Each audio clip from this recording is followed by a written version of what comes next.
So Jon Stewart is out there pushing a bill that is designed supposedly in order to make sure that people who are in the military and who have been around toxic substances get the health care that they need.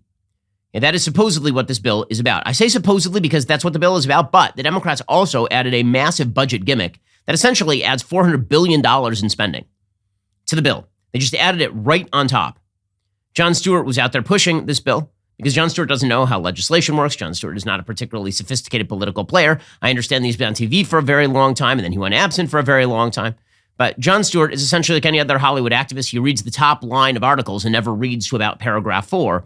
Well, here's what happened with this bill. So there was a bill, and the bill included a bunch of healthcare provisions to help U.S. military veterans who had been stationed around burn pits, which are pits that are essentially dug to dispose of waste at military sites, and the smoke has been seen to cause long-term respiratory illness in many of the exposed soldiers.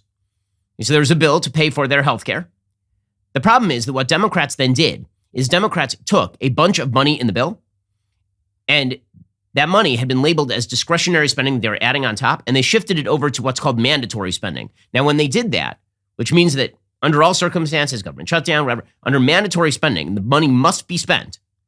That didn't take the amount of money, let's say it was $400 billion. It didn't take it from discretionary to mandatory, and then the $400 billion in discretionary spending just disappeared. All that did was it freed up $400 billion in discretionary spending. So that $400 billion slot still holds. It's still there. So through a budgetary gimmick, basically Democrats took the discretionary spending. They said that we will call it mandatory. That didn't make the $400 billion that was discretionary, like in a big bag, shift over to the mandatory category. All it did was it added $400 billion in discretionary spending. It just meant that the $400 billion that had already been allocated now moves into the mandatory. But there's now a big $400 billion bag of cash that is out there under this bill. So Pat Toomey, who's a Republican from Pennsylvania, he opposed the bill. And this caused Jon Stewart to rail against Pat Toomey. Because again, he doesn't care how much the government spends. Democrats don't care how much. The real question here is why Democrats did this gimmick in the first place. Why are Democrats trying to add $400 billion in slush fund spending to a bill that was designed to protect the healthcare of military veterans? Like every Republican has signed on to the idea of this bill, basically, without any sort of magical budget gimmick. Democrats add the budget gimmick, suddenly a bunch of Republicans drop off. It's not a coincidence. It's not because Republicans are desperate for a headline that says they oppose military veterans or something. It's because Democrats are screwing around the budget. But Jon Stewart doesn't care about that, and so he's just railing against Republicans. America's heroes who fought in our wars outside sweating their off with oxygen, battling all kinds of ailments, while these sit in the air conditioning, walled off from any of it. And Toomey doesn't care. He's not coming back. He's retired. God knows what pot of gold he steps into after this. This is corruption at its finest. Okay, it's not corruption at its finest. It's not corrupt at all. In fact, corruption is when you stack a bunch of unrelated spending on top of a bill to protect military veterans. So Pat Toomey, for his part, he slapped back at Jon Stewart and basically said he's a pseudo-celebrity idiot. This is the oldest trick in Washington.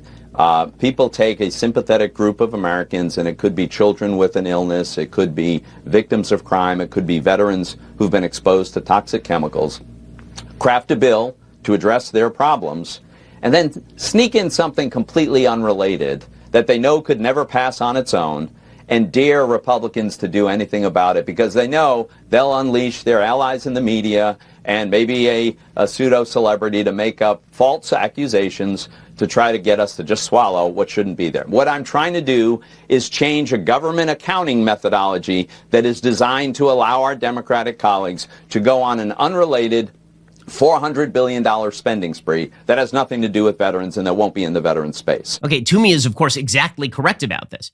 But the media and the Democrats are interested in two things. One, trying to portray Republicans as evil and terrible. I mean, if you're fighting the Inflation Reduction Act, that must mean that you're in favor of inflation. If you're fighting this bill because you don't like the unrelated spending, it must be because you hate veterans. So that is game number one. And then game number two is that they actually like the spending, right? They love the spending. They want more spending. So the media are focused in right now on the magic of Jon Stewart. I mean, amazingly enough, Jon Karl was asking Jon Stewart if he wants to run for president or any other office based on this.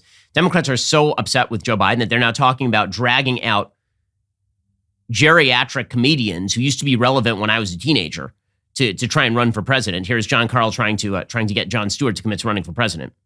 We have some precedent now. There's a guy in Ukraine who's a comedian who had a very popular show who is now a president of Ukraine. Some people think he's a very good president. Is there any chance you run for office? I mean, any office at all? There's a chance that when I go down, I'm going to come back down there to Washington. Yeah. And I'm going to join my brothers and sisters on the Capitol steps who have been sleeping out on Fire Watch, Rosie Torres of Burn Pits 360, Tim Jensen of Grunt Style, and anyone else who wants to go down there and join them on the Capitol steps. And I will join them, and we will stay there until the United States government does the right thing by the men and women who fought to protect it.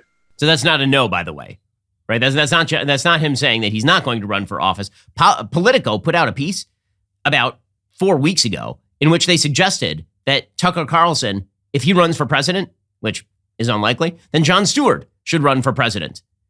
There's a piece by Juliana Glover, the CEO of Ridgely Walsh, a public affairs advisory firm. So in Politico, she was saying that Jon Stewart should run for president because, of course, this is the way that Democrats like to do politics. The way Democrats like to do politics, apparently, is to trot out a bunch of slogans without any actual backing. And then if you oppose the slogan, then this means that you are a bad person. And so Jon Stewart is sort of their ideal candidate. And this raises, in general, the sort of way that Democrats have been doing politics for quite a while. The fact that Jon Stewart is sort of a beloved figure on the left demonstrates how corrupt our politics is. Well, what's kind of amazing is that our politics has all basically become Jon Stewart writ large. So you remember Jon Stewart in the early 2000s, he had a show on Comedy Central, it was a very popular show, in which essentially his editors were the show. His editors, they would play a clip, and he would make a funny face into the camera, and everybody would laugh like trained seals. And then he would smirk, and people would laugh some more, and then they'd play the next clip. That was essentially the Comedy Central show. Well, there was a point during his career, it was a very famous point during his career, when he went on Crossfire.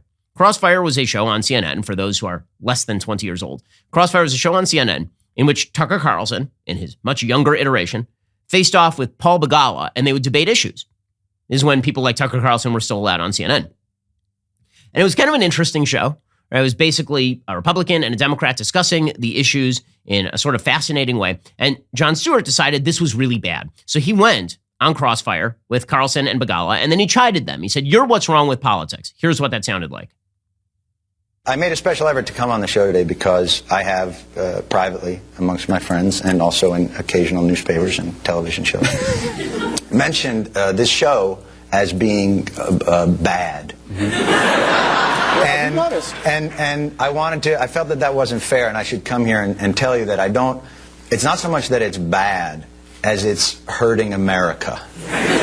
So I wanted to come here today and say, wait. Here's just what I wanted to tell you guys. Yeah. Stop. Stop hurting America. Okay, so it was hurting America for people to discuss the issues. Instead, what you needed was a comedian like Jon Stewart to scoff at headlines. And this is how you end up with the politics, where Jon Stewart goes out there and suggests that Republicans want to kill military veterans because Democrats want to shell out $400 billion in extra spending under the table. It's that kind of politics that hurts America, right? The open debate kind of stuff that used to be de rigueur in American politics, that sort of stuff is gone. There are no shows on TV anymore in which a Republican and a Democrat discuss the issues.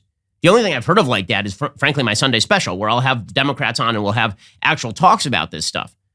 But it's a rarity in American politics right now. Jon Stewart helped kill that. That is the politics that was built by our mainstream media. That was the politics built by the legacy media. People like Jon Stewart, who, shockingly, Jon Karl now wants to run for president. How's this for a title? Ben Shapiro Show subscriber destroys like button with clicks and logic. I'd watch that. Make it happen, gang.